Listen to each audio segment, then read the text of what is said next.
यार एक मिनट रुक जाओ। क्या तुमने कभी सोचा है कि कभी कभी हमारी क्यूरियोसिटी हमें ऐसे रास्तों पे ले जा सकती है जहाँ अंधेरा और डर छुपा होता है। मैं आज तुम्हें अपनी एक ऐसी ही अनोखी कहानी सुनाता हूँ जो 2018 में हुई थी, जब मैं बैंकिंग एग्जाम की तैयारी कर रहा था और हॉस्टल में रहता था। एक दिन मेरे पेरेंट्स ने मुझे सरप्राइज विजिट दी और हम सब चलते हुए चल के माँ दादा के घर गए। सब बढ़िया चल रहा था, एक्साइटमेंट भी थी, पर असली मजा तो तब आए जब अगले दिन रात को मेरे डैड बोले, चलो एक फ्रेंड के घर हाउस वार्मिंग पार्टी पे चलना है, तो सबको चलना पड़ेगा। रात के 7 बजे हम सब गाड़ी में निकल पड़े। रोड एकदम पतला था, ट्विस्ट और टर्न के साथ। ऐसे लग रहा था जैसे कोई मजे की रूट हो। जैसे ही हम एक टर्न पर आए, हमारे नजर एक पुराना वीरान घर पड़ी। मैं तो बचपन से ही ऐसे सुनसान अजीबो गरीब जगहों का फैन रहा हूँ, पर उस वक्त मेरी मम्मी ने सीधा बोला, जरा इमेजिनेशन में मत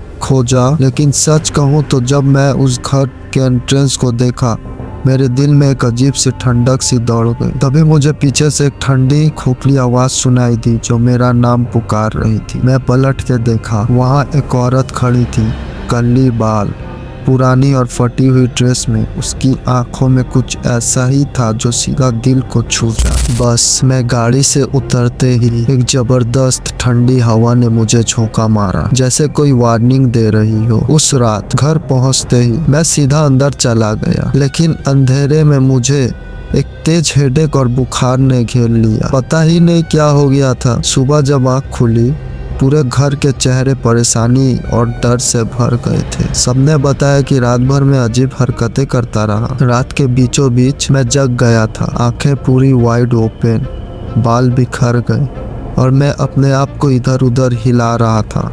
ऐसे लग रहा था जैसे कोई दूसरी शक्ति ने मुझे कब्जा लिया हो। फिर एक ऐसी आवाज निकल रही थी जो बिल्कुल मेरी आवाज नहीं थी। वो बोल रही थी, मैं शादी नहीं हो पाई, मैं मीट खाना चाहती हूँ, मुझे मार दिया गया। मैं शादी नहीं हो पाई, मैं मीट खाना चाहती हूँ, मुझे मार दिया गया। हर बार वो आवाज दोहराई जा रही थी और मैं धीरे धीरे बेहोश हो रहा था, बुखार और खौफ के मारे। जब मैंने आईने में अपना चेहरा देखा तो लग रहा था जैसे सारी जिंदगी का रंग उड़ गया हो। एकदम पेल चेहरा, आंखें सुनसान, बिल्कुल अलग ही में। तभी मेरी नानी के बेटे मेरे दादा आ गए। उन्होंने देखा और सीधा पूछा, तू अपने साथ किसको लाया? उनकी आवाज में एक ऐसी ताकत थी जो सब कुछ रोक सकती थी। वो पुराने मंत्र बोलने लगे और उन्होंने मेरे चेहरे पे अपनी ठंडी सांसों का स्पर्श किया। जैसे ही उनकी चैंटिंग शुरू हुई, मेरा बुखार धीरे धीरे ठंडा पड़ गया। मुझे पता चला